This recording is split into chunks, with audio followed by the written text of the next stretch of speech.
Well, good evening, and welcome to the talk show right here in Randerstown for PIWC. It's been a long time.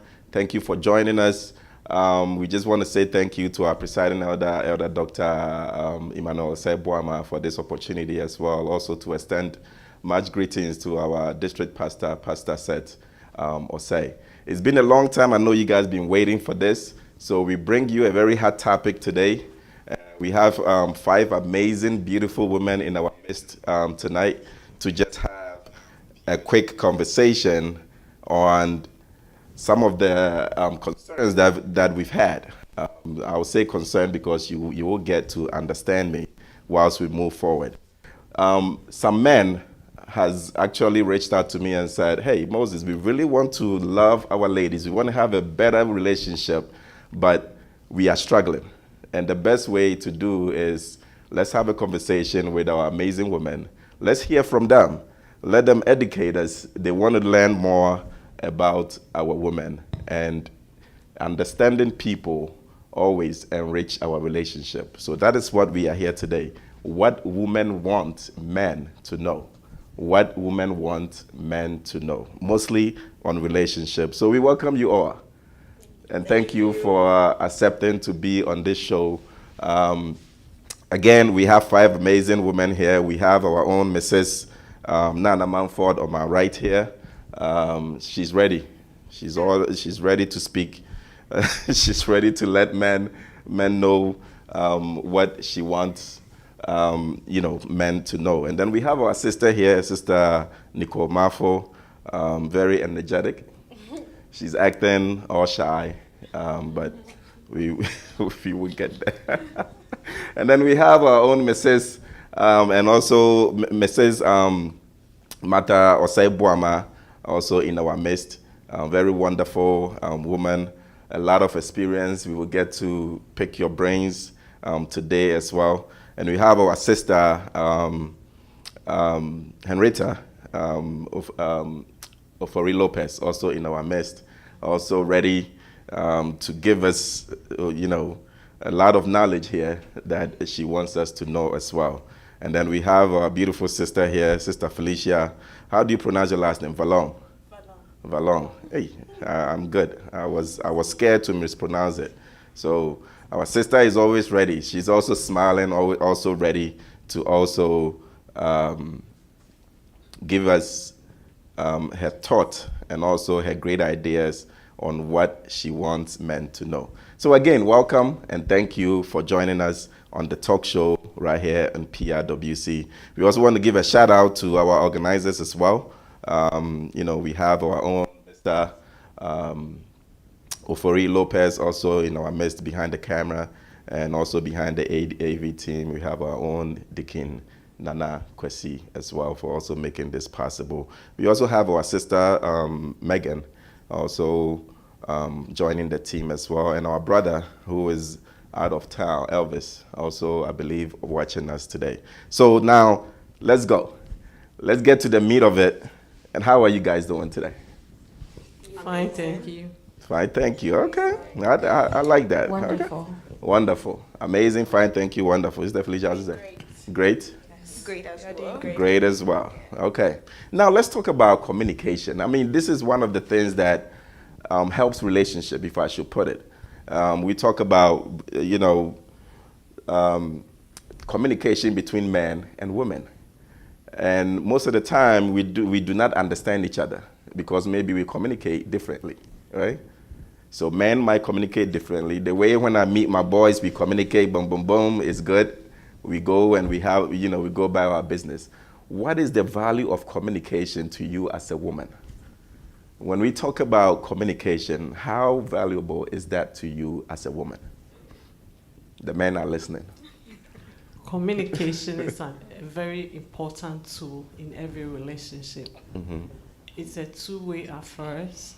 When someone is giving out information, the other person has to listen Mm-hmm. and apply to what the person is requesting for. So among married couples, normally the women are emotional and men are always want facts. Let me write emotional down. Yes. If you ask a woman, how does the bottle look like? He will tell you, oh, maybe you go into details to tell you it's a white bottle, it's nice, all the little stuff around the bottle. But the man wants, oh, it's only carry water, that's it. They don't want to go into details. So in a communication, the person has to be committed to listen to the other person. Body language is very important when you are communicating with your wife. You don't pretend that you are watching TV at the same time listen. You have to maintain eye contact with your wife.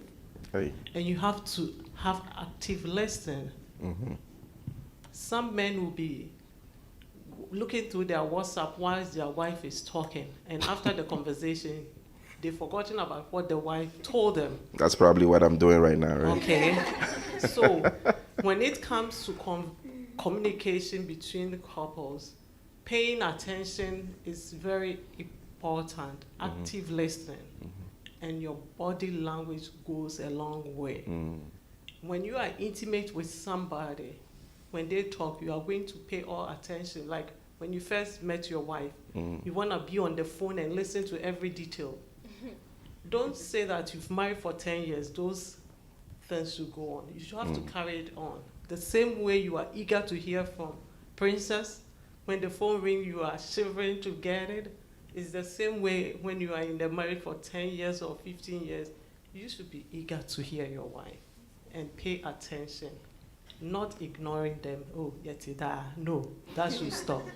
So communication is very important in every relationship. That's what I will put on the table for now. All right. Who else want to jump in?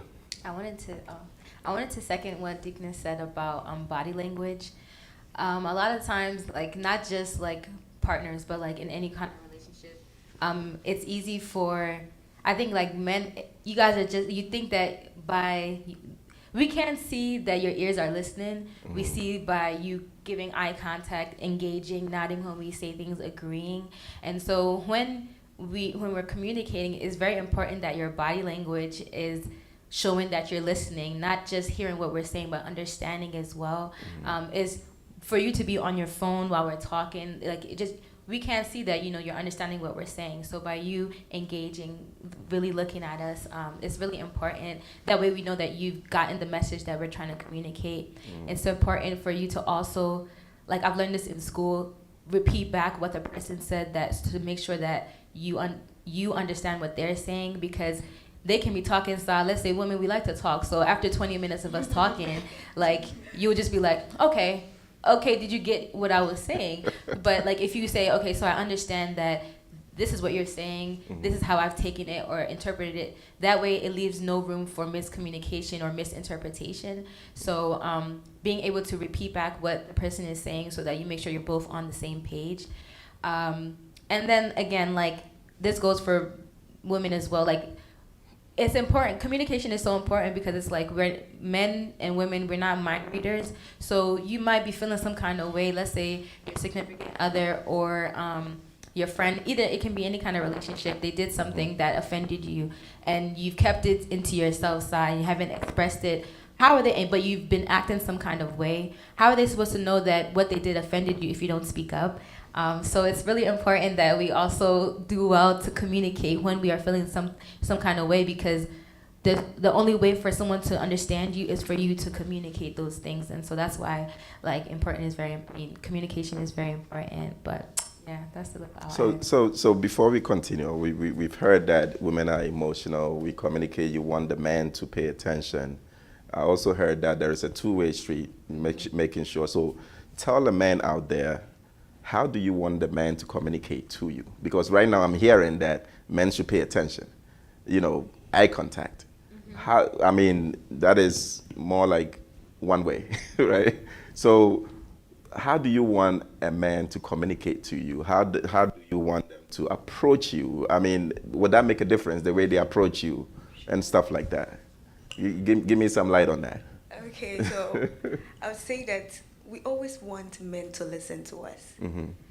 It's like the women do the talking all the time. Mm-hmm. Men don't talk much, but we want them to listen. And they can also talk, but men are I think they are quiet. Mm-hmm. We wouldn't know what's going on in your mind if you don't let us know. So an honest communication. Mm-hmm. Let us know.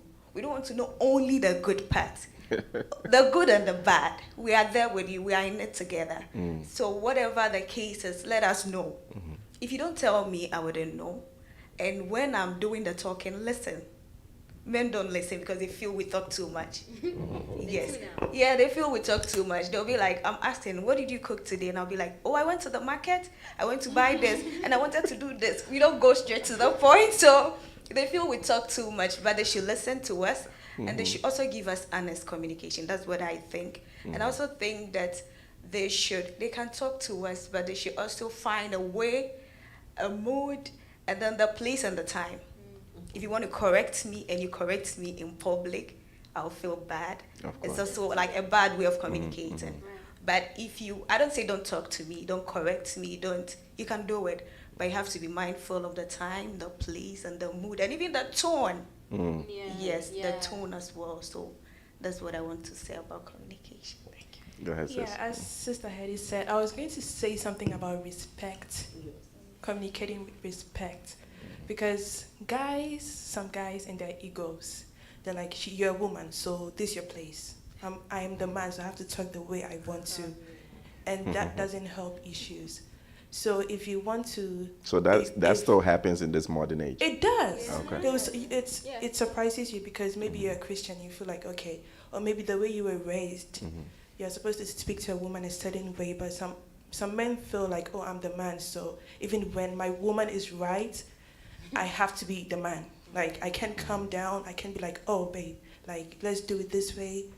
What you did is bad. Like, hey, and like all the ego comes in because they don't want the woman to see them as weak. So respect in communication. That's what I wanted to put across. So I was just going to sum everything that everybody has said and say that I agree to what the ladies have said and talked about, and I also believe that communication can make and break a relationship. And so the more you communicate with your significant other, and not just communicating, listening and understanding what is being said. Because I can talk, you can listen, but do you understand what I said? That's very important. Because if I talk and you listen and you go about doing the same thing, you heard what I said, but you didn't really understand it. So being patient to listen and making sure you are understanding what the other person or other party is saying is very important in when it comes to communication between significant others or in any relationship. I think that's. I was gonna say, like practical ways that a guy can show that like he's, things to practice while communicating, is if I'm saying all these things or telling you about my day and at the end of it you're just like, oh, that's nice, then that to me that makes me feel like you weren't listening, because there are certain parts of my story where I believe you should be responding to and being like, wait, hold on, really? So wait, and asking questions. Because listen, that's how we women are. So like this, I think asking questions, if we're telling you about our day or whatever the case is, asking questions for clarification, responding in the right manner, like responding correctly to whatever it is that we're saying. Sometimes, like I said, like something as small as nodding your head and agreeing to what we're saying, or be like, oh no, like why did they do that, da da da, or what do you call it? And yeah, just like those are some practical things to me that will make me realize that okay, this person is actually listening to me. So I'm glad you mentioned that, because that was going to be my next question. Because we initially we talked about body language, right? Give me some practical body languages. And Mom, I'll come back to you. I'll put you on the spot because you are the oldest. You have the most experience. I think you've been married over 20 years. What a blessing to be in that. So I wanted to actually like compare, because we have this notion that we did mention, our sister Felicia did mention that some men would say, oh, a woman, this is your place. And I'm talking about comparing back in the days what we saw back home with the way men were communicating with men. It was more like, okay, you do this, you do that, versus now is different. Can we link that olden days to now? Because you might have somebody come from Ghana and they're used to that stuff that, okay, when I'm talking, a woman should not talk. It's all communication, right? And that's what we're learning today, because we really want our men to know that, hey, this is important to me. Maybe we used to do this back in the days, but things have changed. You need to catch up. How can we link that? Thank you so much for bringing that up. Back in Ghana, as you said, when your daddy speaks, that's the end. You don't give questions. They don't give you room for feedback and other stuff. But now, in our generation, there's a room for opinions, feedback. Decision making is not made by my husband alone. It's between the whole family. Some of them, we bring their children in place. Like if he has a new job and we are moving to another state, we want to find how the kids will feel. We just move into our new opportunities, but we consider the family as a whole.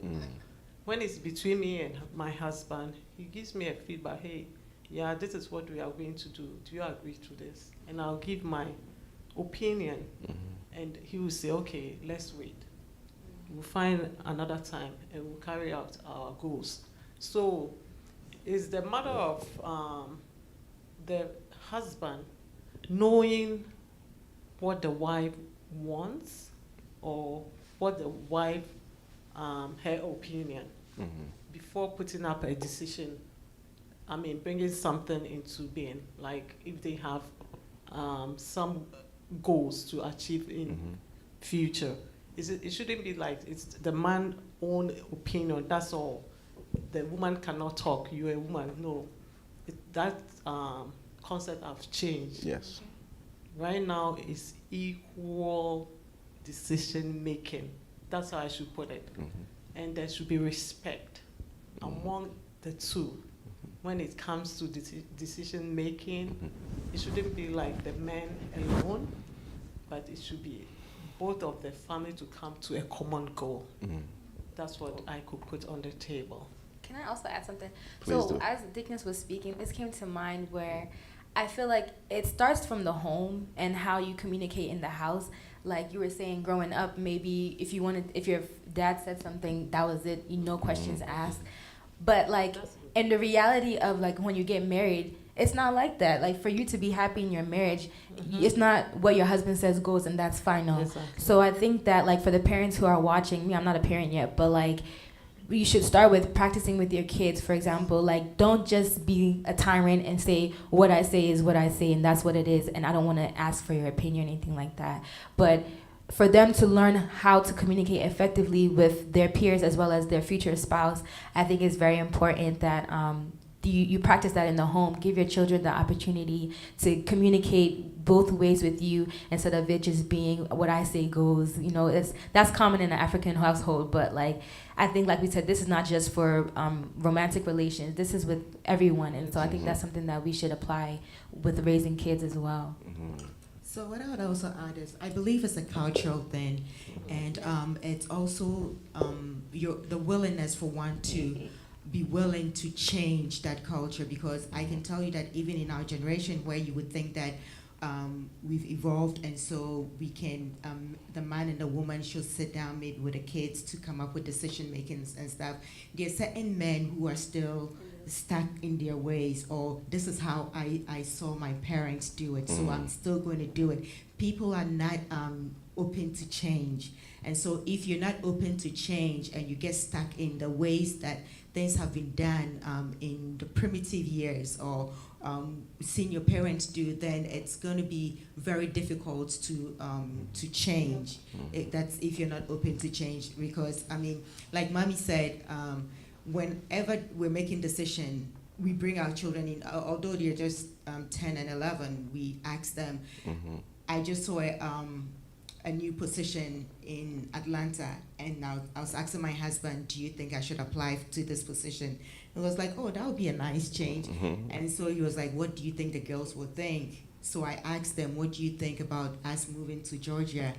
And the oldest obviously said, I don't mind, I don't care. The little one said, I don't want to be away from my best friend. Oh. So, you know, so we have to think about all these things. And then they kept asking me, so are you going to go? I'm like, I haven't even applied yet. I needed to know what you think about moving before we did that.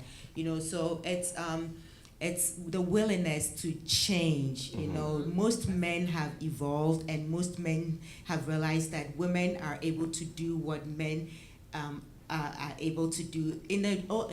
When we were growing up, our parents were probably, the man was working, the woman was home, so it was expected of the woman to take care of the house, take care of the children, do that and do that. I hardly saw my dad because he was gone all the time.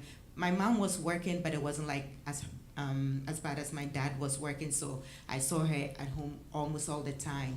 But then here, my husband is working, I'm also working, but at the end of the day, we all come together and changing diapers, feeding kids, doing this. We're all in this together. So it's a mindset thing that can be broken if you really want to break it. So the value of communication is really important to women. They want to be listened to. You want to pay attention to our women. Men, I hope you're listening. Make sure that we do listen. They're not talking to me because I'm just the host. I'm just the host, so I'm not going to take that. But great, I mean, I believe we're learning a whole lot, really making sure that women communicate different. That's why we having this discussion.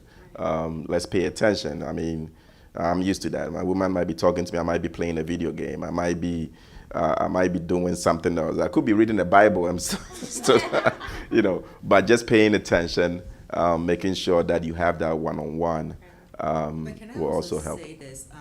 Sorry.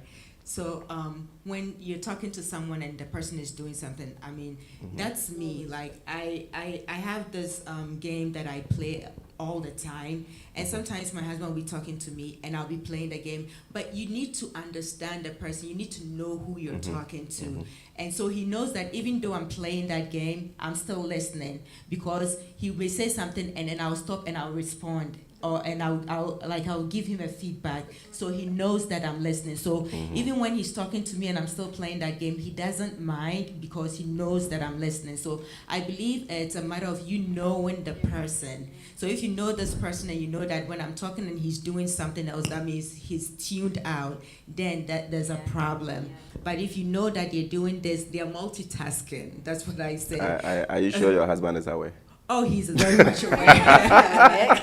When it comes to that game, he knows that I've been listening, but I'll still. So be he's playing. aware of that game. Yeah. Okay, let's move on. We will still be squeezing hold in on, communication. please, hold on. Go ahead. Multitasking and listen to a conversation is okay with you, but it depends on the type of communication at that time, when he wants your whole full attention, not multitasking. That's what I'm he's saying. talking. That So- you need so- to know the person. Correct, Exactly. correct. So I guess that's what we said, communication goes both ways. So if Yes. I'm talking to you playing a game and I'm uncomfortable, I should be able to tell you that please put the game down Exactly. and let's talk. So Yes. and that will move on. Now let's move on quickly. I know the communication is important, but we don't have that much time. Let's talk about your values, your attributes of a man. Attributes of a man that you will want, that for the married people, what attributes did you look in the man that you are married to now?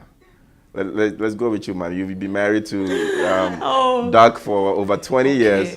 When you first saw him, what wowed you or something? Okay, before I even made that choice, I have 3 physicians who wanted to be married to me. Amen. Period. Amen. Let me drink to that one. 3. That was So- a hot cake. Was Doug aware? They weren't aware. No, was Dr. Boama aware? He wasn't aware he has competitors. But he's aware now. He's aware now. So I prayed about it, and from the early onset of my youth, I always want to marry somebody who is God-fearing, somebody who is more knowledgeable, somebody who has great integrity. I didn't want to fall in love with anyone who is not a man of God, and he will go about dating other women or doing things that will hurt my emotions. So with all these 3 men, I saw Dr. Osei Boama, who qualifies. So he was the 4th man? Or he was part of the 3? Part of the 3. Okay. So he was the one I really paid attention and prayed about it and asked God, this is what has come through, so where do I find myself? And said, it's all well. So I wrote a letter. At that time, what kind of haircut did Doug have? Oh, he has he has Wait, chop on. bushy hair. He was fair, heavy-weighted. He was nice. That was it. He was paying And very calm. He would call you, and the way he smiles and all that. Of course, they were twins, so I have to make up who am I.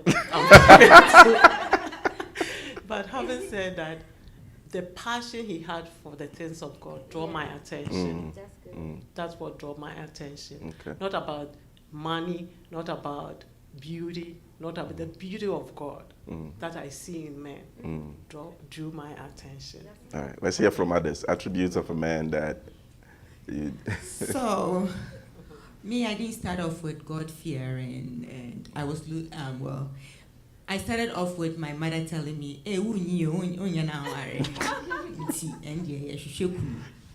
so, I met my husband. He was working in an African store. I went to buy something. I was like, he's cute. And so, and so, but then, I mean, I was looking for someone who would be ambitious, like not trying to stay where you are, but trying to be somebody. And so, although I want to be rich in the future, I want to be rich. I mean, I wasn't going out for someone who is rich, you know. I was going out with for someone who we can grow together, and who I knew would understand me, and who I could also understand. And eventually, like, I mean, I said grow together. That's the most important part for me. And I know I was going to church. So obviously I wanted someone who would also go to church, not someone who would say, I'm not going to church, I don't understand church. So even though a God-fearing person wasn't like the main criteria I was using, I was looking for someone who I understood going to church, knowing that it is important for me to go to church, and it should be important for you to go to church. So I felt that once we did that, even if the person is not a staunch Christian, they would grow in Christianity, because you're not going to find me at home on Sundays. I mean, I'm going to be in church, so are you coming with me? I wanted someone who would say, yes, I'll come with you, and just not stay home and do whatever they wanted to do. So, I mean, I say this to play that I was looking for someone who's going to be rich, who's tall, handsome. But I mean, my husband he's getting taller every day. In my eyes. Now let's jump to Mrs. Ofori Lopez. Okay, so I think it's almost the same as.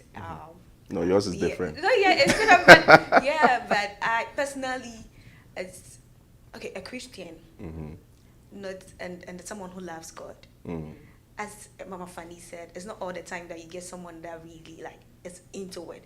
But the person might not be devoted, but you could see that the person fears God and loves God. So that was mine, and that's my advice I'll give to my daughter.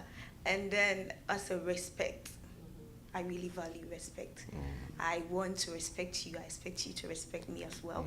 And then an ambitious man. You might not have it all, but I know we'll get there. Like, you have a vision, you're hardworking. Together we can make it. So for me, physical looks are plus. I don't really mind. Yeah, they do, but I don't really like. It's a plus. Yeah, it's a plus. It's not something that is non-negotiable. But for the Christianity, for the respect, for the ambitious person, and yes, that one to me is non-negotiable. For the rich man and all those things are negotiable, you understand? So that's me. Thank you. Now let's listen to our So singles. our mummies have said wonderful. Like, number one, if you're looking for someone to potentially, you know, see a future with, that person should be God-fearing and be serious about the things of God. But I think some other things that we don't really talk about are someone who's emotionally mature.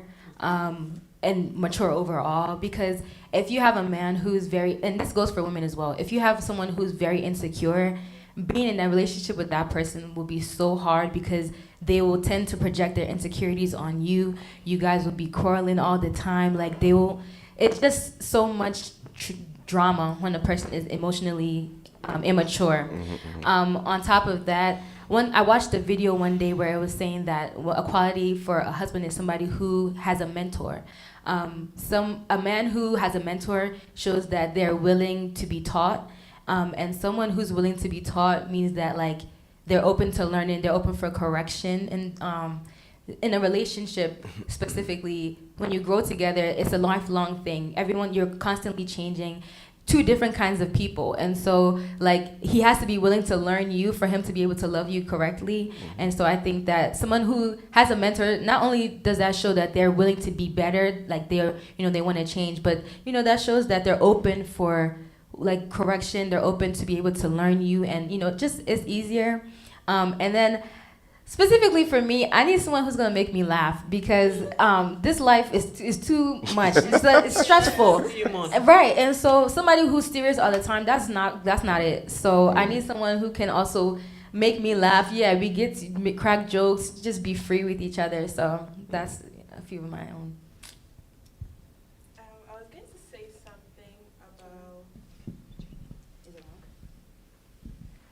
someone with emotional intimacy, as I said, or empathy. Because guys these days, but it's more about the person getting to know the person and how to like live with them. But I actually like guys, not like guys, like.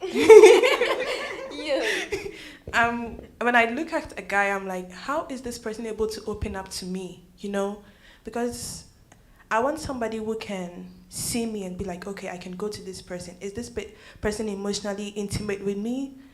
And how much empathy does he show? Does he have the African upbringing in him? That, okay, I'm the man, so even if I'm getting hurt, I have to like keep it to me. My woman doesn't have to know. Like that intimacy, it's not just about, you know, the other one, but the emotional one too. And then about leadership. Yeah. Okay, let's talk about leadership in a home. It's more about a man being able to knowing how to lead the home. It's not all about, oh, the kids have to sleep, but like shouting on the kids, oh, go and sleep. Like at this time, it's more about like connecting with your family, knowing, oh, although I'm the leader, my wife is there, she's supporting me. I'm all about feminism, but a man who knows his place and who knows when to lead and when to let the wife also, you know, come in. We will get to leadership in a moment, but Mommy, go ahead. Thank you for bringing that up. A man who knows how to lead the home.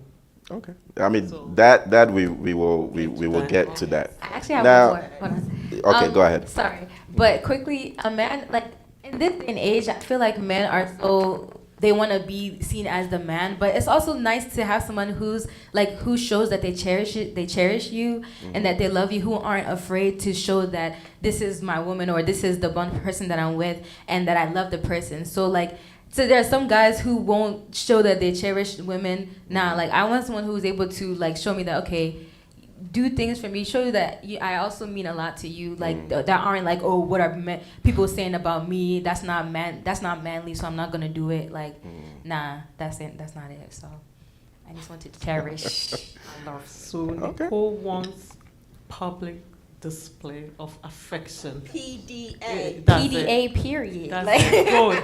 So the women wants the men to be public display of their affection. Not all women though. No, okay, that's just me. Some men. Yeah. Some Not men all women want that. But some men want that, some women want that, some men don't want it, some women don't want it. So everyone is different. That's why we're having this conversation. Everybody has their own perspective. So with her, you have to know your man. Yeah. With Nicole. With Nicole. With Nicole. Now that is good. I mean, attributes you want. I didn't hear the six packs and all of that stuff. Because that is gonna go away with 2020. No, like looking on the side.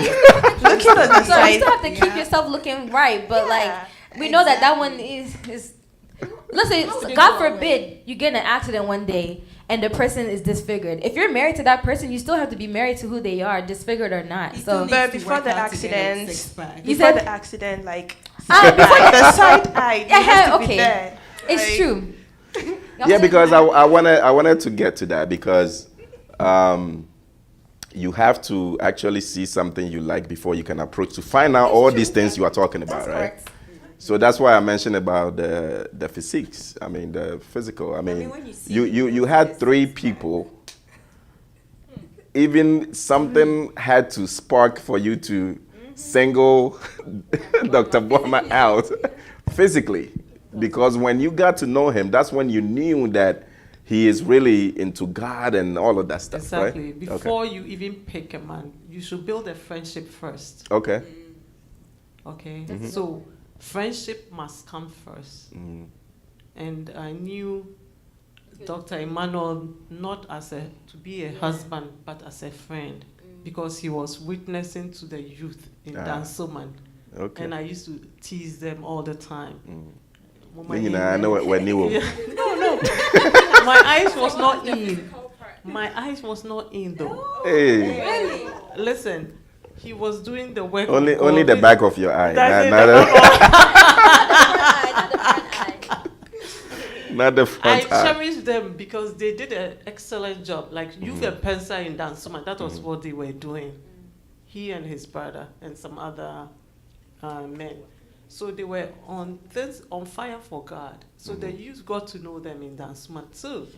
But I wasn't even going for that. So you hadn't seen his 6'5"? Oh. No, she hadn't seen it. But But like, it's Well- important for the man to keep himself up. Like, you Okay, can't be so- dressed in any kind of way. Like, Okay, so physical- having said that, his approach, the way he would talk to you calmly and all that, I Yes. say, hey. You spoke about a smile. I wanted you to That's talk it, the about that smile. because He if you has a see smile. somebody that smiles, Yeah, he smiles a lot. Yeah. I say, so I look at all that. But to be honest, that was not my goal. Kowari. I was going to get married to him or that. But God being so good, in His own infinite wisdom, we came together. But we were friends. Because I used to go to their house to get some water in Dansuma. And as soon as he see me, pick my bucket and say, here, go. I said, I came to play with my friends. What's the means to me go via terms? You know, that's what I said. He's kind. I'm way at the back, but my bucket will be filled. So I didn't know what he was thinking at that point, but he Yeah. was, we will have to follow up with that. Yeah, find out later. But let's quickly move on. We talk about these attributes. Are there some? I'm sure you guys would love for your daughters to have men that have these attributes, correct? Yes. What are some attributes that you probably would say no? I have a daughter who is married now, Angela. When she called me, I never saw her with any boyfriend or anything coming to my house. So I was worried. I said, hey, you getting out of college. Anytime you come with my home, you are friends with all these girls and all this. You have never said anything to me. So we were in Georgia. She called me, Mommy, I'm going for a date. I said, hey, God, thank you. So I asked, who is the person? I said, you've seen him before. And it's true. He brought those friends to my house, and I did like cookouts or something for them to eat and all that every Saturday from UMBC. So I got to know all her friends. So when he said this person, I said, oh, thank you, Lord. I was happy. I was praying for them when they were kids. As a mother, you have to pray for who will get involved with your children. You don't wait till 1 year or 6 months before. So I pray that God present a God-fearing person to my children, somebody who will love them, somebody who will treat them with respect, somebody who will serve you together with my daughter. That was my goal. So those are the great attributes. I Yes. want the attributes that you would not want for your daughter. Oh, the other one, I wouldn't Something want that you would say, no. somebody who is unkept. That means he comes to your, he has this zigzag clothing. No, exactly. Exactly, because my grandkid has to model the father. Okay. So a hard-working person, okay, somebody who's No, lazy. don't get the lazy, okay. Somebody who has no aim, no. Want to stay home, not working and just want to be aimless. No, I wasn't looking for all that. Okay. Anybody else? What attributes would you say is a no in a diet? No, but I don't know. I don't really say a no, but one pastor told me that if a fish gets married to a bird, where would they live? Yes, that's what a pastor told me. If a fish gets married to a bird, a long distance where would they relationship. live? Yes, because the fish cannot live on the tree or anywhere. The bird cannot live in water or something. So you should know who you are going for. If you go for a person who doesn't value what you value, it can work. I cannot choose her for you. My dad didn't choose anyone for me. So I'll tell you, you are a bird. Definitely have to look for a bird. If you go in for a fish, I don't know where you guys will stay. So when it comes to religion, any other thing, just have a look at it before you make that decision. Okay. Also, someone who's very arrogant and like prideful is just that's very unattractive. like, it's one thing to, know that you're handsome or know that you're beautiful and stuff, but someone who prides themselves and who's arrogant, who's like, oh, me, I can do this and da-da-da, that is not cute to me. Like, and then someone who, like, obviously, if you're dishonest, like a constant liar, there's some people who are, like, literally pathological liars who just out here lying for no reason. For what? Like, so that too is just their talent. So someone who's dishonest, there's one more. Like someone who's like selfish. Like selflessness is so attractive. So someone who is just like, oh, me, I don't want to share, I don't want to give out. That you can't go far in marriage like that. So that's unattractive. Can I ask a question? So some of these things like the selfishness and other stuff, You can't see. can you see it immediately No. or maybe? No, that's why you have to be friends with somebody. You know. Mommy just mentioned that. Yeah. You become friends before you catch feelings. Like, so when you become friends with somebody, you're able to see that, oh, this lifestyle, I see. No, I'm good off it. Like, so. And some of these things you can catch up you pretty can quick. catch It depends on the type of communication you have with them, and all of that stuff. And it's easy to pick some of these. Go ahead. What about people who are very good, like liars, deceiving people, and so they would hide those attributes until they get married. and they get married. But that's the importance of prayer, because God, if you pray to God, that God like literally, they will bring out their character before the time comes where you come and marry this person for life. So I think it's very important for you to be very prayerful about your. You can only do so much. Some characters. I mean, some people are just their talent, like I mentioned. And some women are so pressed about getting married that even though I see this, red flag. but he might be able to change. He might change, and then woman changer. into something. Yeah, something that you would regret for the rest of your life. So, I mean, I guess prayer works, but sometimes, I mean... That sense of becoming, like, come on. Like you pay attention to every detail when you're friends. Yeah. So you don't get any surprises. And some of these things shouldn't be your... Like for what you are saying, I think is true. Because disrespect, arrogance, liars, he wouldn't change. Maybe the Holy Spirit might change later. But you should pay attention to every detail. Because some are liars, you wouldn't know. So pay attention to every detail. We are not able to change anybody. The only one that can change a person is God. So don't go into a relationship or a marriage thinking that, okay, well, they're acting like this now, but when we get married, that's when I'll work on him. Nah, sis, end it. Don't do that. Because God is the only one person that can change somebody. I just wanted to say one thing, a quick-tempered person. Hey, God. Oh, yeah. Like every little thing, and then like That's scary. that's scary. For me, it's a no for me. I'm surprised you guys have not mentioned a man that beats a woman. Well, that leads to but somebody you who. No, won't some people see can it. be quick-tempered, but they might not touch you. You They won't might be see hitting a it. wall. They might be doing That's true. something. You don't see that, Joe. Okay. Oh, You have to live for a person over 20 years to know their in and out. You can't know a person within a year or two because you are not living under the same roof. You meet outside, you bring the best appearance to you. So when you get under the roof, that's where the homework starts. So I will ask parents to pray and ask God to shelter out all these things from their kids' life. Okay? It's not easy. It's when you pray for them, God will bring good people to your kids. Okay, I have a quick question. So Are you asking women or are you asking men? I'm asking Auntie. So you've been married for over 20 years, and you just made a point that you wouldn't know somebody in a year, and you said parents should pray for their children so they won't bring a bad man home. So you mean the women that unfortunately got involved with those kind of men, like I know Christians, like good Christians, who are dealing with those kind of men. So are you trying to tell me they didn't pray enough? No, I'm not saying they No, didn't we wouldn't. pray enough. Yeah. It's when, even within the marriage, you still need to keep on praying. As a woman, you have to pray for your husband the devil can throw anything into the relationship.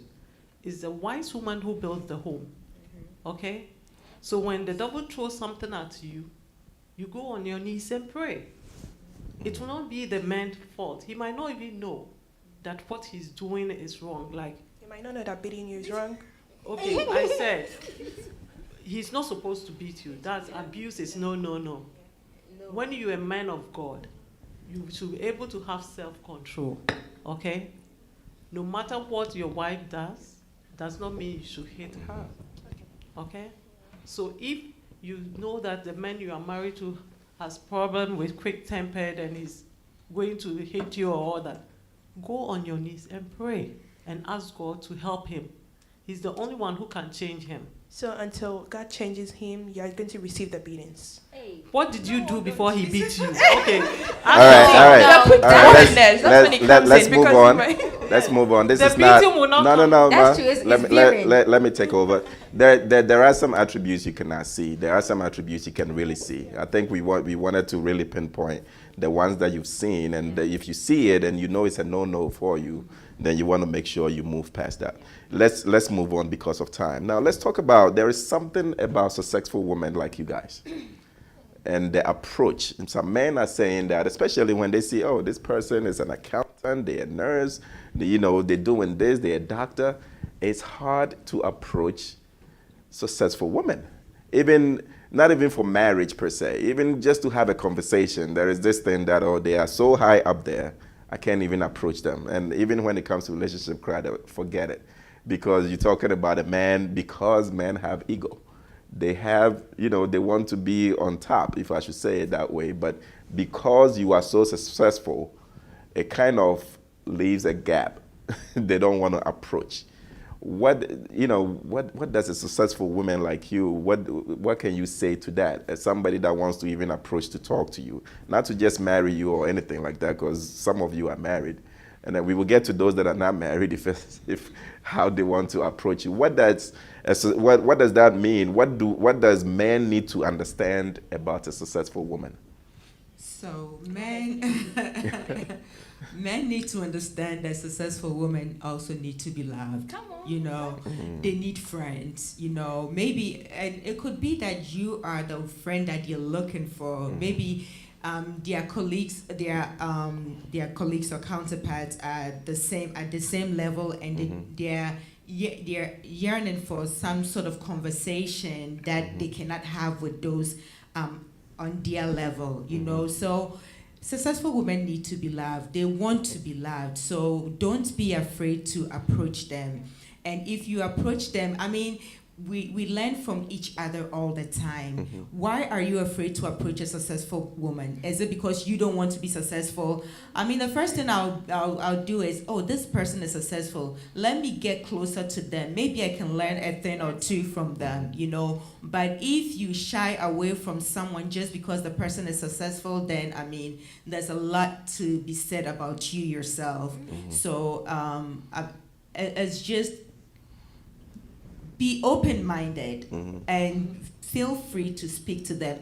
What's the worst that would happen? I don't want to talk to you. Yep. You move on. At the end of the day, no pressure, There is pressure. There's pressure? Yeah, that's why they asking these questions. Oh, I don't think there's pressure because, but what I'm saying is you have to. There is pressure for men. That's what I'm saying. So to approach, and you're talking about you saying no, could. So don't go with the concept that this person is going to say no. Go with the concept that I want to talk to this person. I want to get to know you. I want to be your friend. I want to learn a thing or two from you. Okay. I see you're successful. How did you get here? Go in that aspect. And even if the person doesn't like you, the way you approach the person, the way you talk to the person, the person gets the idea that, oh, this person is not here to misbehave. Some men are just in your life. They just see you're successful. They want to cash in, and so. And when you talk to someone, you can see what they want. They want to cash in. Yeah. Yeah. So it depends on how you approach the person, how you speak to the person. Yeah. That would determine if you're going to even get to be friends with the person or not. Before we get to another question, just want to remind our viewers that if you have any questions on YouTube, just type it under the comment as well, and we'll do our best to also address it. And if I don't read your question, then that means we probably have that question in line to ask these beautiful ladies. So please, let's move on. So I was also going to say that for those men who are so intimidated by or like so afraid to approach a woman because of her success, I think it's really important for you to research into that, or figure out the root cause of why you are so intimidated to talk to a woman who is successful. Because at the end of the day, a woman's success doesn't dictate or doesn't bring down your success. At the end of the day, it should complement it. It should even in marriage, if a woman becomes more successful or you think is more successful, that's the wrong mindset, because the two of you have become one. So what her wins are your wins, her success is your success. But let's say before marriage, somebody, if you are approaching a woman and you feel like, oh, there's something, I can't approach her, or she's this or she's that or something like that, well, that's you kind of, I don't know, I feel like you should figure out what's making you so afraid to approach her. Because a man who's confident, that shouldn't be any, you should approach with confidence, knowing that what she got for her going on is good for her. And then me too, what am I bringing to the table? If you are afraid that a woman, you not tighten up, but you also bring more to the table as well. Don't be afraid to approach somebody. You should look into what is it that's causing me to be so intimidated by her success. You see what he just mentioned there? What? You also bring more to the table. So it might scare somebody that wherever you at, I might not be able to catch up. You see what I mean? Yeah. So you mentioned something there. So who wants to add more to it? But I also believe that there's always the possibility that you would be able to catch up. So, but the thing is, what is preventing you from getting where? Unless you're not ambitious, then don't go, don't come. Don't come to the successful Don't woman. come, crap. Okay. Unless you're not, because I don't think everybody is built to be ambitious. Then don't. So if you're not built to be ambitious, and that makes you scared, then don't, because at the end of the day, you're going to feel intimidated all the time, and you don't want to live with somebody and you feel like that person is calling the shots all the time, and because the person is more successful than you are. So once you're willing to talk to that person, once you're willing to approach that person, you also have to be a person who is also willing to keep up or catch up, or at least do something. You might not even catch up, but it's just the zeal in you that I want to become better.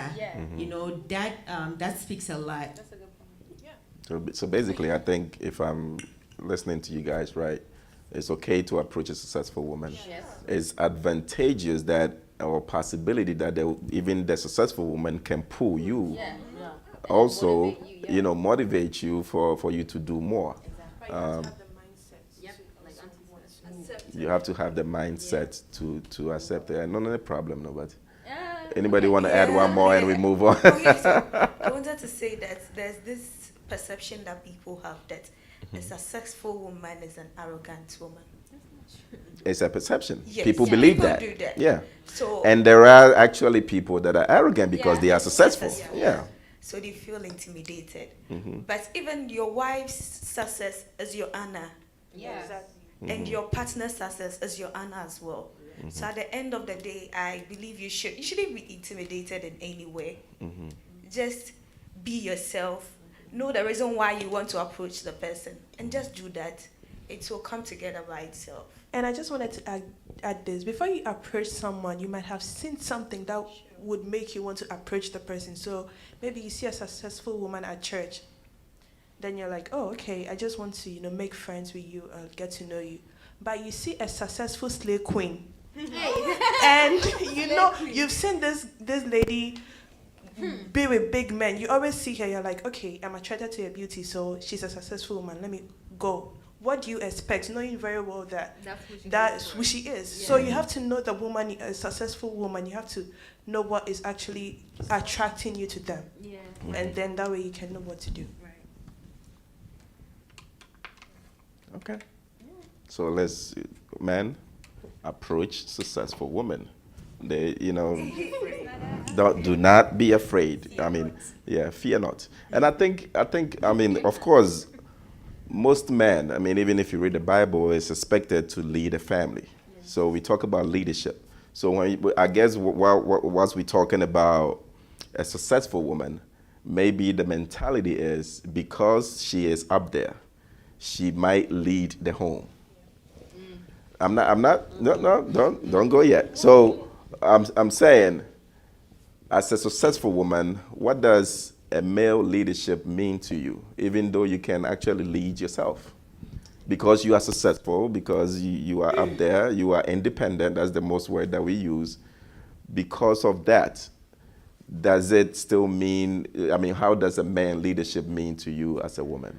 I'll take this because when we're talking about attributes of men, I said leadership. I want to be, I want to be here in the future, and in as much as I'll be an independent person, I still want a man that knows when to lead. Mm-hmm. So in as much as I can be a successful woman, I still want a man who can lead the home. God created a man before a woman. I know my place as a woman. I wouldn't want to rub shoulders with you oh, I'm successful, so I have to make the decisions. So in as much as a woman can be successful, I feel like at least the Christian woman still needs a man to lead the home. That's what I think. Okay, men are created, as you said. God created them first, and he said women are helpmate. In that case, you go to Ephesians, says husbands should love their wives as Christ loved the church. So men are spiritual leaders in the home. Just as Joshua said, as for me and my house, we will serve the Lord. It's the responsibility of the men to make sure the family is safe. That's number one.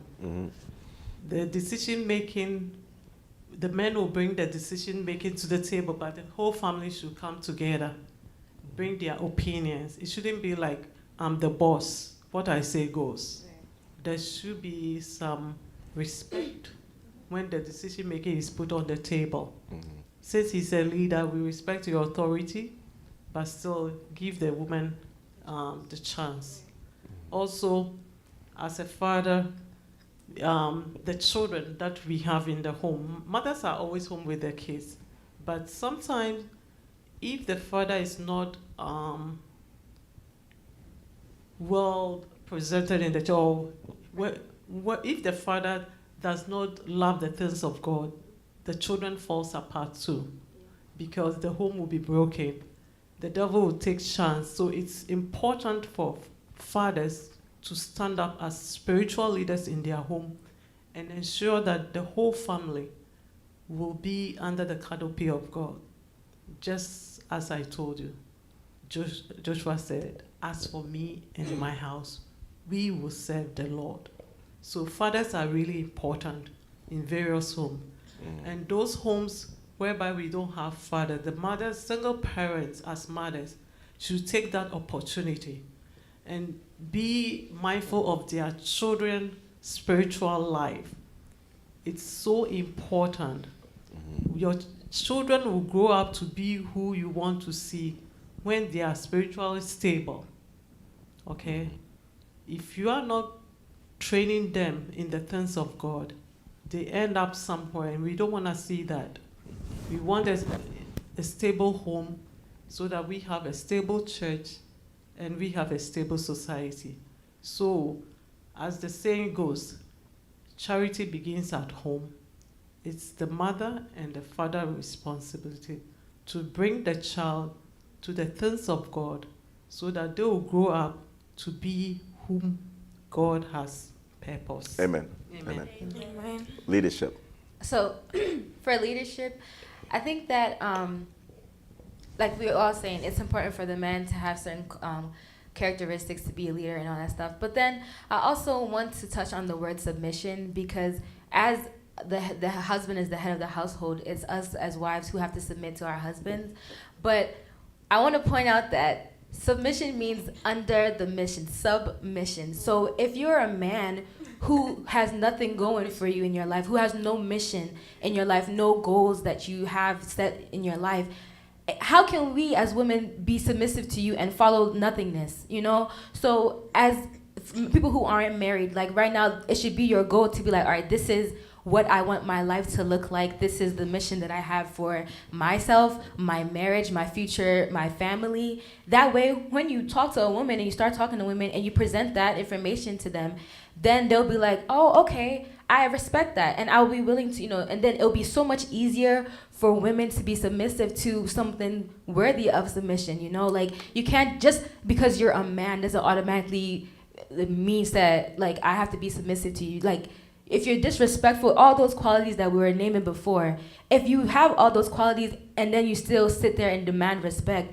that's not how the world works. Like, I'm not saying that, like, women should be out there being disrespectful to men. There still is a level of baseline respect that we should give people. But in terms of somebody that you want to marry, if like, you need to earn that respect in a way. Like, okay, as a woman, I would feel comfortable enough to be under you, with this being your vision for life, for our family, our future family. I think that when you have yourself together in that aspect, it'll be so much more easy for us to be submissive to you, to want to be led by you, and we'll trust that you will lead our family. Yeah, exactly. Yeah. Amen. Okay. Amen. Go ahead. Yeah, so I wanted to say that for leadership, a man is ordained to lead. Mm-hmm. The woman came to meet a man. The man was established, had everything. Authority was even given to the man. So it's ideal for the man to lead. And for the submission that they're talking about, these are all the things that you need to look out before you enter into a relationship or marriage. If you think there are certain things you cannot live with, you have to flee. Yeah. You don't wait and get into it. Marriage is ordained. And at the end of the day, as a Christian, you will be charged. It's your responsibility. You account for it. So it's your duty to submit, no matter what. So you have to be able to look at certain things that you can live with, so that it will bring out the submission in you. You don't wait and then get married and you think the man doesn't have vision, so you're not going to submit. At the end of the day, you will account for it. Yeah. God will ask you, I gave you this union to do this and that. You didn't submit because you felt the man was this and that. So it's ideal for the man to lead. It's his ordained responsibility. That's what I also believe. Now, for the married people, right? When we talk about that leadership, is it hard for you to watch a man lead? Especially, an example, that the thing that the man is doing cannot do it well. And you, the woman, you have to do it perfectly fine, but then you have to submit and let the man lead. How hard is that? I think...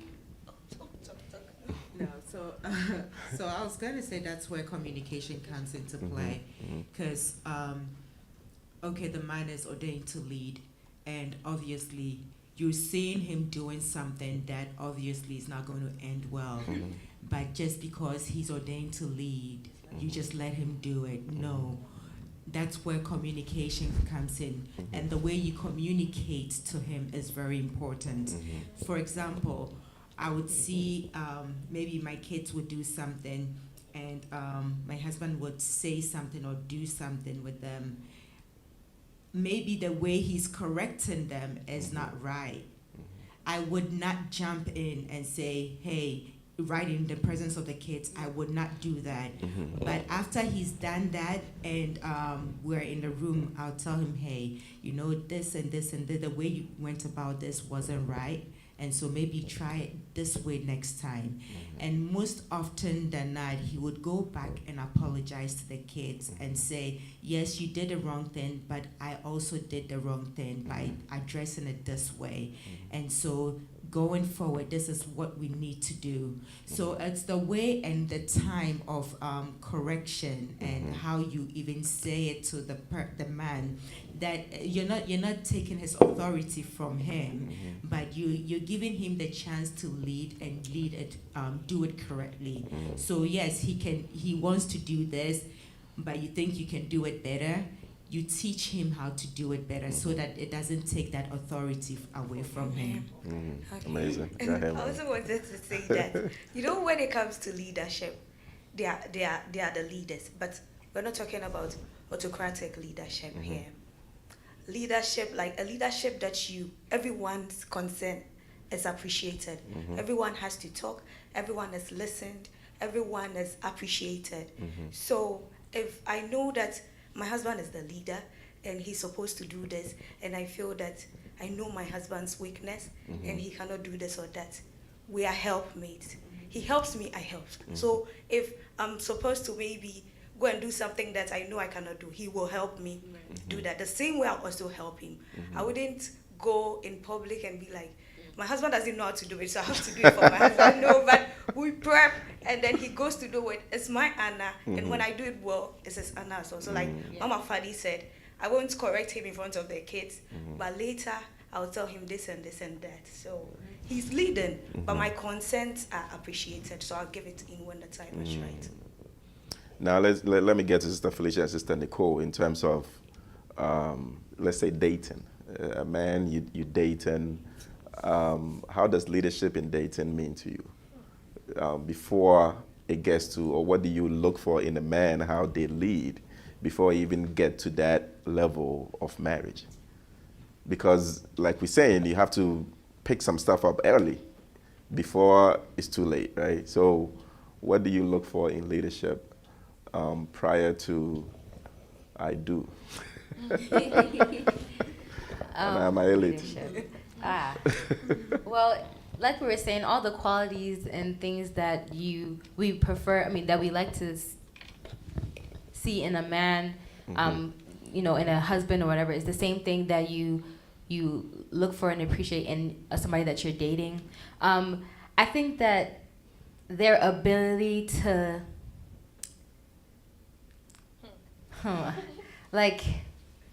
direct where the relationship is going is like a main, like, let's say, for example, there's some guys who approach you where you know that all they want is like physical things, or like you know that they aren't serious, or they don't make their mission known straight away with you. And to me, that shows that he's not focused on like the right things towards marriage and would be a good leader.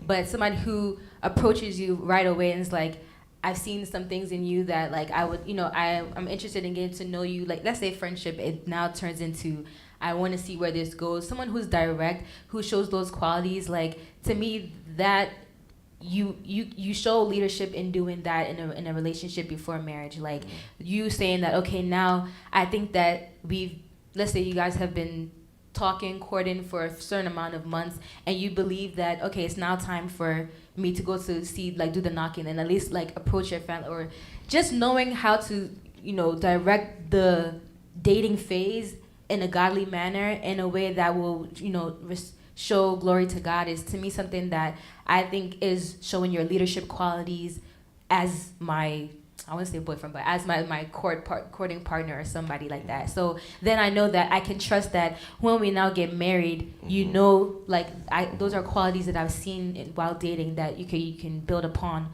when we get married. So that's an example, I guess. Sister Felicia, you have anything? I didn't want to answer that question. I was trying to. I was quiet. Now let me help you here. So most of us come from a background where, let's say you are dating and you go to a restaurant, the man will pay for everything. But you have some young men today that will say, let's split 50-50. Okay, so to me,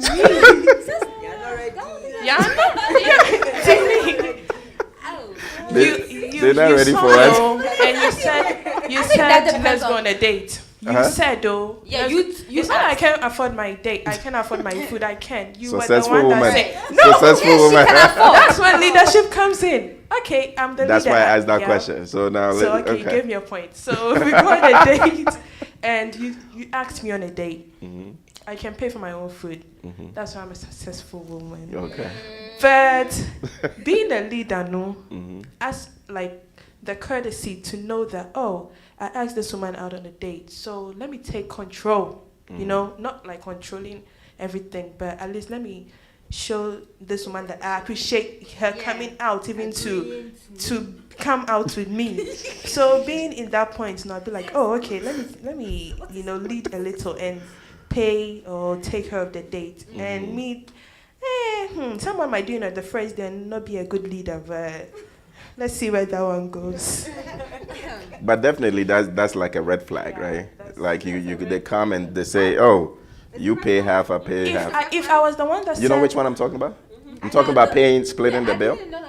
No, I'm that's not a asking. red flag. I didn't say it's a red flag. That is I'm not asking. a red flag. Yeah, Okay, yeah. on a first date, I expect the man to. You ask me on a date, I expect you to prepare take care of you. Yeah. Prepare But yourself. assuming we go on a second, third date, and I decide that, oh, okay, I want us to split. Or I want to take care of Take this care of one. it, right. That means I can also take care of the home. I No, can also take I'm care just of the saying, money. in the So, first yeah. on the first On the date, first as a date. woman, Oh, you pay. go. I'm sorry, you have to pay. You You go pay, you and the pay. guy says, let's play 50-50. Would that raise a flag for you as a Yes, woman? because Oh, yes. you asked me, like you asked to called be on a me date. to come and get ready, to put my makeup on, to get myself Because nice. You know because how you hard it is to and then because you probably have some benku at home and you could have right, eaten. and then you don't need to prepare. Like to me, that's lack of preparation. How are you gonna ask somebody out on a date and then not have the money to take care of them?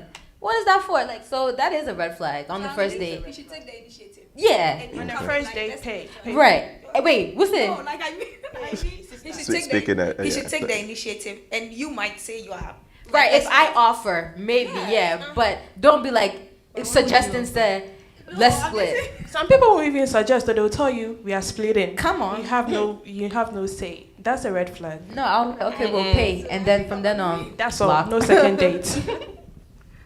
So the food part is really important to you guys. Not It's not even about the food. It's you knowing what the right thing to do. Right. The leadership, no, that's why it comes in on the first date. I know there is a comment that says, what if the man is not a good leader? Leadership is a skill. Some have it, some does not have it. So let's say, even though it's a red flag, that's what I said. Man wants to understand women. Maybe they don't know. What would be your approach? Or that is when you guys said a second or a third date. But you're saying dating or in marriage? dating, not marriage. Dating or marriage, I would say We will get to the marriage. I was going to get to that, but dating part. if you know you're not a good leader and you know that about yourself, then be Work on it. willing to work on that, or be willing to learn. You know, some people are, Right, that mindset that's isn't not good. You know that you are a man, God, because it would be difficult for a woman to respect you if you're not leading. Yeah. Because like we said, a man is that's what God made you. So one, it's good that you know your flaws, and it's good that you've recognized that you are not an effective leader.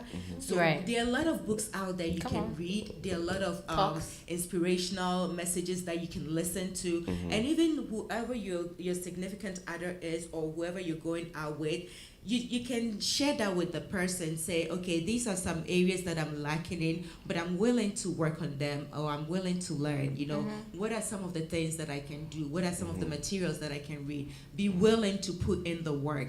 Okay. Don't No, be because lazy. I was trying to get to that, even though people don't see it as a big deal, Yeah. right? So because at that moment they're telling you that they want to split. We talked about communication. You guys want men to know certain stuff. It's a little thing that might lead to a bigger thing. Right. In that sense, would you guys be willing to tell the man boldly? What would you tell them? Right. So I think everything always boils down to effective communication. Correct. Because And being honest. and being honest, right? Because let's say it's the case where, let's say I do end up paying the 50-50. I don't tell him right up there that I'm not about to do that. Like, I will let him know, let's say he wants to go on another date, and I'm like, actually, this is what you did on the first day that I didn't really like. I didn't like that attribute about you, and so this is why I'm declining your offer for another one. Then they know said that's problematic. So if I go and I do that to another woman and I get the same response, that's something that I should work on.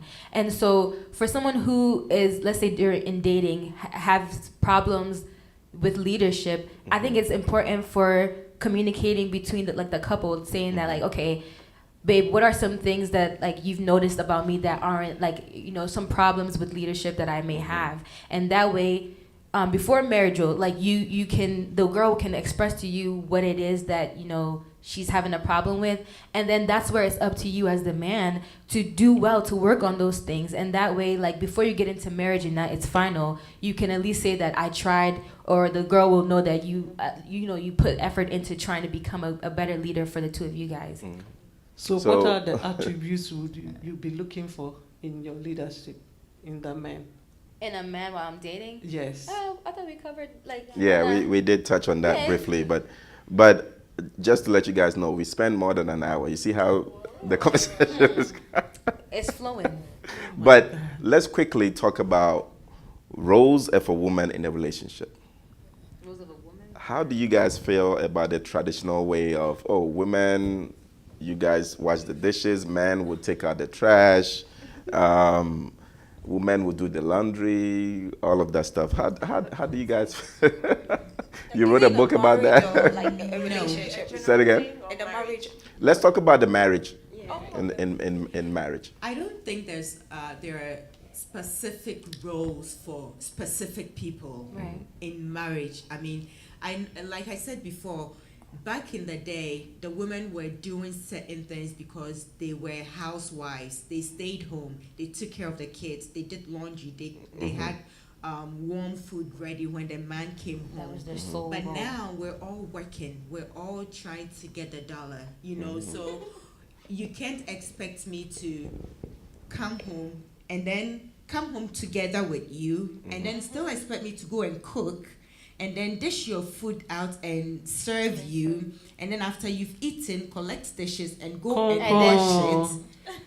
Meradia. And then go and wash it. And then after that, you're waiting for me in the bedroom to service you. That is not, the kids haven't even come in, and then, so all of those, I mean, like I said before, women were doing a lot, but now men and women are doing the same thing. So it's a shared responsibility. I do the dishes if I can, you do the dishes if you can. It's not like, today I'm doing the dishes, tomorrow you do the dishes, the following day I do laundry. No, you have to understand each other. You have to understand each other's struggle. You live with the person. You know this person goes to work, they're tired. I also go to work, I'm tired. But when we come home, when she's cooking, I'll volunteer to do the dishes.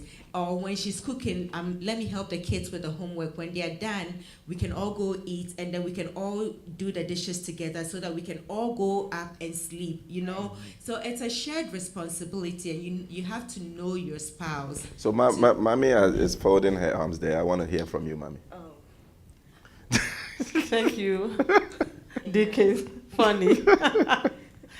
I understand where you are coming from. We are in America here. Most women are working so hard to achieve American dreams. Amen. But we are going back to Genesis. I'm sorry to let you know. No, you're speaking your Yes, that's your, what your, I'm trying your to stuff, bring up. When we all go out there to work. So you're not speaking to any woman here. You're speaking to the man. Yeah, the men. Okay, all right. The men, not the women. The Thank men you. out there. Having gone back to work, we all come home. It's the woman to communicate to the man, hey, Mr. Mo, can you help me with the dishes? I'm too tired today. Mr. Mo will do it. If you don't commit, some men will be proactive and come to you, to the woman, mommy, what can I do to help you tonight? Or what can I help you to do? And you assign the roles for him. But he is the leader of the house. And we, the women, have to take care of the home, irrespective of we all chasing the dollar.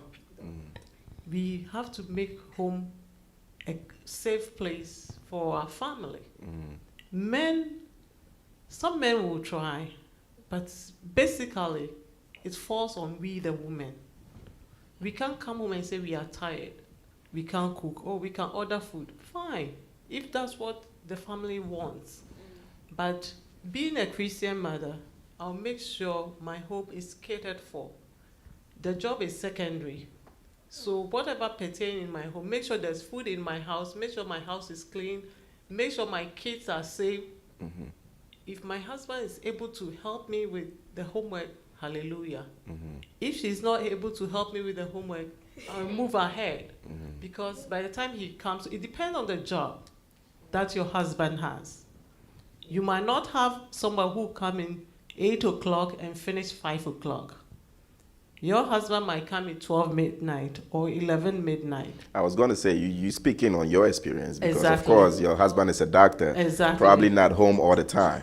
So I think for the viewers to understand, that means it will make sense. So in that, it depends on your family dynamics. So you, the woman, being the wise woman, you build your home. When you pull your home down, you and your children are going to suffer at the end. Okay? So I'm talking on every Christian woman. Be wise out there and build your home. Don't follow the rules outside and say, oh, no, it doesn't work that way. We have to. I don't think that's a rule. And Hold on 1 second. Yeah. Go ahead, Mrs. Okoneto. Oh, okay. So I wanted to say that, like, it's different from every home, and we have a goal that we are looking at. We have a goal for our marriage.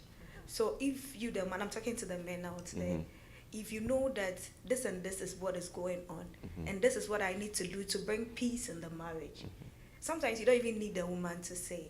You don't need the woman to do everything. The he or she, like, the woman is a human, and she's not a machine, but when she's tired, you will know. So you have to take the initiative to bring the peace in the home. We should forget about the traditional stuff. It's our home, and that is how we choose to keep it. If you do the laundry, it's your home. You don't compare it to anybody's home. If you do the cooking, it's your home. We have a goal. Let's try to keep the peace in our home. So I don't let my wife like do everything, and the wife doesn't even need to say. If you have time, you help. If your wife has time, she does it. You help each other. You merge to achieve the goal, no matter where you are. Even in Ghana, I know men in Ghana who do laundry, they scrub, they do everything, just to keep peace and then happiness in the home. If your wife is happy, you're happy. Right. That's it. And I think it also just like what you have all said is good. At the end of the day, it also boils down to that individual. Like, let's say, for example, okay, let's say I'm a guy and I just take delight in cooking. Like, but then I marry someone who's like, you know, unfortunately a woman who wouldn't have that much experience with cooking. If you yourself are a chef and you take delight in cooking, you know, then it's for their household, like you were saying, everyone's household is different. So if the husband cooks, that's not the traditional way of doing things, but it's what's working for them in their household. And so like the roles and all that traditional stuff, like, yeah, that's there, but then for there to be peace in the home, like you're saying, like, everyone is different, everyone brings something else to the table. Let's say the man can specialize in keeping a home, literally, and the woman is more has more knowledge on financial aspects and things, then she can be the one to handle the finances. That's not the traditional way of doing things, but that's what works for that family. So I think it all boils down to also what that individual is special, you know, is really talented in, you know. Right. So. So you find out that your strength and your weakness, and the one who you has make it that, work. you merge it together. Yeah. That's I mean, I'm glad everybody is saying it depends on the home, because I think Mrs. Mumford mentioned something about, okay, we are both working, we come home at the same time. We are home. So why should the woman do everything? Like wash dishes, change diapers, do all of that. And the man, what are you doing? Just sitting there playing game or watching TV? I guess that's probably where the challenge comes in, right? And I guess we're talking about communication. That's it. Yeah, communication. Communication is important. Yeah. I mean, I think, But I go don't ahead. even think that at that point communication is important. The man should be matured enough to know that, Okay. to take that initiative to see the I don't have to communicate that to you. That's where you have eyes. Nana, Like, Nana, please. Not all men have that intuition like women. well, then they develop the shouldn't marry. intuition. They, like, That's what. Then you're well, not so ready when you're to dating marry. someone or you're courting someone, that's what it all shows. You're dating a guy that doesn't know how to cook. That's fine. I can teach you how to cook. Or you're dating a guy who eats in his house and leave the dishes for a week. You see all that, and then you still going and marry that guy. You don't expect that guy to change overnight. That's when like the attributes comes in. Yeah. Do you really want to settle down with that guy? Or you want to put the Yeah. work in Do you want to like, put the work in? Yeah. Those people don't change easily, my sister. Like they do not. So that's when one you of flee. one of the things that is killing relationships has to do with assumptions. Yeah. I did hear somebody say, "You have eyes, you see it." Oh, Oyere, I mean, your wife is Aubrey. That's what you think. That's what you think the man sees. Everybody sees something different. So that's what we're talking about relationship, right? So some people might see it, some people might not see it. Because I've actually seen that happen, like to someone close to me. Like she wanted the man to do something, and the way the man was brought up, it was a normal thing to him.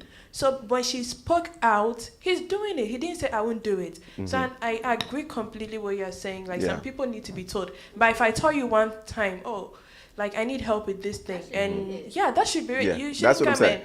Because it's very important. We are different. Our maturity levels are different. Everybody comes from a different perspective. That's why we started off with communication. You might think that I see that you are tired, but maybe I'm over there sitting there admiring you that, oh, she's a superwoman.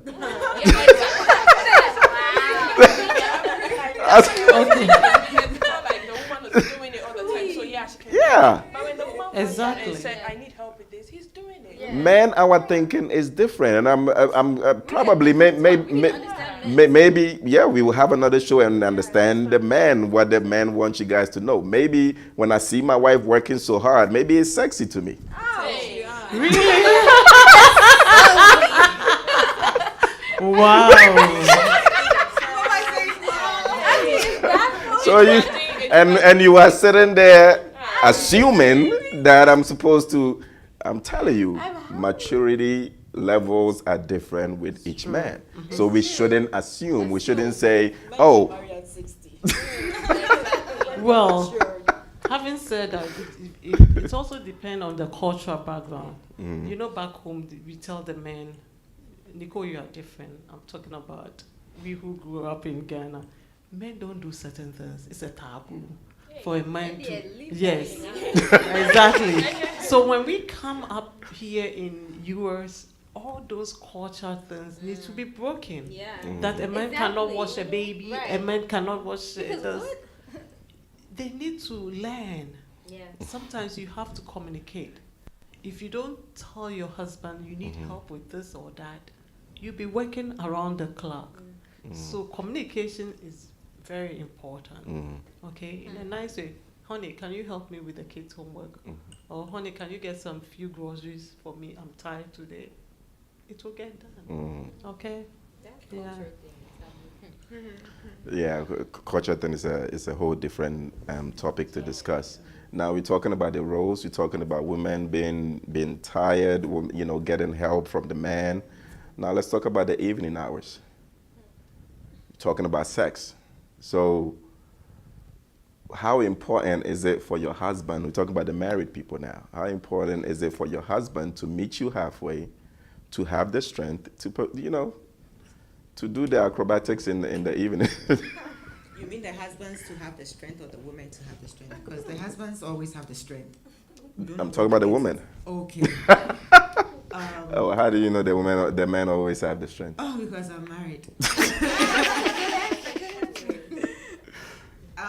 I think it all starts in the morning. The way you interact with the person, the way you behave around the person, the help that you offer, like oh, mami nye we ma, let me do this for you, let me help you with this. And I mean, sex at night begins in the morning for me, you know, because if you sit down and watch TV all day and watch me cook, clean, take care of the kids, and then after that you tell me that, oh, tonight let's do something, I'll tell you no, I'm tired.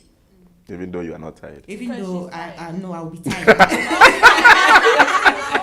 Hey, come No, I'll be tired.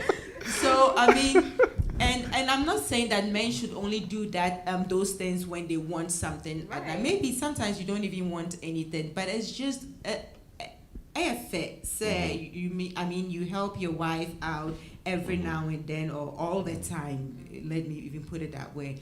So to be successful in the evening is that say I grow best so if free anapa. That's my take. No, go first and then I'll let Mama go. Okay, so I agree with Dickness.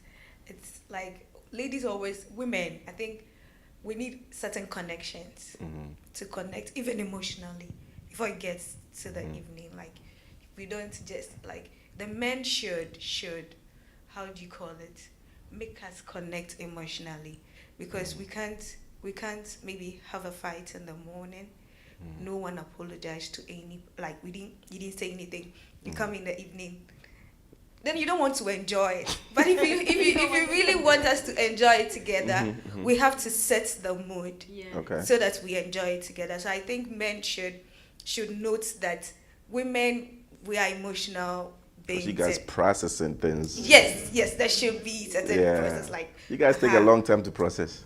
No, but just we want to hear something. We want to even if you just apologize to a woman, like just some sweet talks, automatically she gets into connected. the mood and it makes everything nicer. But if nothing happens and then you just come in like that, she might avoid you. She might not enjoy it as you want her to, and you will not even enjoy. You just do your thing then go. But Sally, at the end of the day, you have to have fun. It's not just doing it and going like that. There should be some fun in the things that we do. I love it when mommy just fold her arms and just. Oh my God, she has given up on you people. No, we want to hear from you. What do married men need to know that he can do to help his wife more interested in sex? Just as Horita said, You have to please speak to them. Oh, sorry. Emotional preparation is a big thing because if the wife is not emotionally prepared, everything is not gonna be well. Enjoying the process. So emotional preparation and telling her ahead of time. You can cues, as Auntie Fanny said. Exactly. Plan for it. Oh, really? Call her, honey, I love you. Just send a text. And you may grow. Let the person know so she can prepare, be in her best self, and every place is well prepared. The rooms, everything is set. The aroma and all the throwing flowers and all that. That's it. Flowers, candlelights, everything will be in place. All the rooms. Exactly. And the men too, some of them need to, It needs to be romantic. Exactly. Shower Mama, nicely and romantic. shave, cut, nice cut. Now touch on the romantic part, because maybe the romantic to a man is not the same as what romantic is to a woman. So when you say the man should be romantic, what is it to a woman? God, that's what we speak. That's why you're speaking to the man. Oh yeah, be romantic. Because Peter is listening. Peter's romantic. Yay! That's it. So get to know what your woman likes or what your woman wants. Some women like bubble bath. They like candles when they are taking their bubble baths. They like their wines. So know what your woman wants. Oh, that's romantic. That's okay. That's what I mean by being romantic. I thought it was the but test, when I- honey, I love you, and my I G mean, is some on. people, Yeah. some people respond to that. Everyone- too. everyone has Everybody has their their own love love I language. see. yeah. You know, so you have to understand your woman's love language. And so when I come home and I see say there's some wine, beer, some chocolate by the bedside, Then you know it's on. I know say and you may grow bed. Is it okay for a man to ask the woman, what is your love language? Very Yes. much okay. Very much That's how okay. you know. Because how No, else would you know? because I just wanted to make sure we take out the assumption stuff that, Okay. oh, you need to know. You need to know. No, we don't need to know anything. We have to communicate. People need to speak up. Right? Okay. So, men, I hope you are learning. I hope you are learning what to get, what you can actually, the women want you to know how you can do to have them more interested in the evening hours. And as we talked about the roles, if a woman is really tired, I don't think you should expect for anything to happen. If you help, Tomorrow. exactly. Because I think I watched this Ghana commercial. There was the woman came from work and the man was cooking. She loved it. She just went to the bathroom, took a shower, and did this to the man. I was like, oh, okay, that's romantic. Yeah. Yeah, because the mood is set. Very important. Now, let me touch on these single ladies before you guys get to the married part that we are talking about. For a single woman, what do you want a single man, the person that, that is out there? A single man want to know how important is it to a woman in terms of her sexuality and also staying pure? That question is hard, so it turned the No, so I would say that the main thing that I've realized is that we, as women, the single women, godly women, we don't want you to wait to have sex because that's what we want, but we also want you guys to understand the importance and seek the knowledge yourself on why waiting to have sex until after marriage is important, the benefits of it, how it brings glory to God. Like, you as a man need to have your own understanding of why that's important. That way it's not like, because BK we're humans, so there'll be one day where I'm like, you know what, forget about it. Like, my body, I'll just be listening to the flesh. And it's up to you as a man to also understand the importance of why purity, like why being pure is so important, so that you're not, once I decide to switch and let's have sex, and that's where you're like, okay, let's go. Like, so when you as a man are able to understand why waiting is important, and you have made that decision yourself, say, okay, I'm not just because Nicole says we can't do it, but I understand why God is saying that let's wait. You have your own fear for God, and you respect that, respect God, then it just makes everything so much easier. It's not like you always have to constantly convincing the guy why you need to wait. It's so stressful sometimes. So when you have your own understanding of purity and why God is asking us to wait, it makes it so much easier on us as single women. That way we're not always having to, like, I don't know, not compromise or like explain, like finding ourselves in compromising situations. Like, you also need to come correct. So yeah. There's a comment that says that's why our sister, referring to Mrs. Ofori Lopez, that's why our sister said, if you are a bird, you marry a bird. Yeah. So if both Christians and you understand this essence of purity to glorify God, Right. even if one is fallen as a man, you should understand that what you are doing would not glorify God. So let me also pause and lead at that moment. Leadership comes in that I'm going to lead and not sin. And during dating, that's a practical way, because like marriage, like that's another side. Sex, that's a good thing in sex. But when you're not married yet, and that comes into play where you face those temptations as a man who I'm dating, I'm expecting you to lead, and like, no matter how hard it may be to say no, if you are able to exercise that self-control outside of marriage, then it shows me that, like, even when we're married and we're not able to have sex, like, you're not tempted, you're not moved by your flesh. And so that's a good point. And then on top of that, like, it's so important to not be unequally yoked with whoever you're talking to, dating, courting, because once that's the case, like, you know, it's easier for somebody to pull you down than for you to pull them up, especially when it comes to like sexual sin. And so don't find yourselves in compromising situations where you're with someone and developing feelings for somebody who you know has no respect for sex before marriage. I mean, waiting until after marriage. So that's another thing. Our time is really way past spent. I want us to just take a couple of seconds. You look in the camera. What last words do you have to tell the men out there, if you have any advice at all? Start from Sister Felicia. Start from this way. You look in the camera. What advice or anything that you want the men out there to know?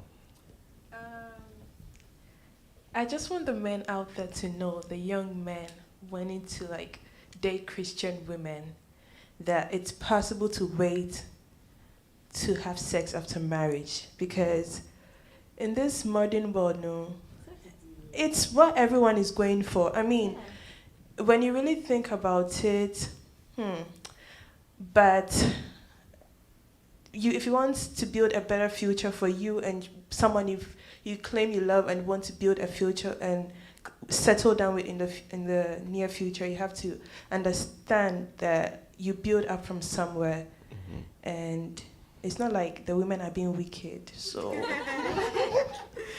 so as Nicole said, you also have to build up your mind and know that, oh, this is the right thing to do, or this is what God expects us to do. You might have dated people who like didn't, but like the Christian woman is different. So if you want to date a Christian for purity, woman, be patient. Deaconess Manford. No, I mentioned your name, you go. So, for all the men out there, speaking to maybe single and married, so single men out there, just like our sister said, it's very important, and you should know that you are well and able. The Bible tells us that since we're surrounded by this great cloud of witnesses, talking about people of old who have done this and and their stories are being used in the Bible. When you read Hebrews chapter 12, verse 1 going, it says that we're being surrounded by a great cloud of witnesses, you know. So these people have done this and they've lived a life that is worth emulating. So it is well and possible that Paul tells us to lay aside every sin that so easily entangles us. And those are some of the things that would entangle you, and it would cause you not to run the race, a perfect race, you know, in life. Even marriage is a race, you know. So everything that, I was reading something in the book of Solomon, and it talks about little foxes. There are little foxes who will come in, and you know that this is a fox. So do away with those little foxes in your life, and persevere. Married men, know your wife's love language. Know how to listen to understand, not just listen to talk or listen to respond, but listen to understand. Know how to communicate with your significant other, and be the leader that God has made you to be. Thank you. Thank you. Bona. I want to tell the married ones among us to stay connected. As the Bible says, seek ye first the kingdom of God, and all things will be added unto you. If you seek the things of God, God will take care of your family, and there will be peace and harmony. When there is peace and harmony in your family, the church will enjoy it, and the society will enjoy it.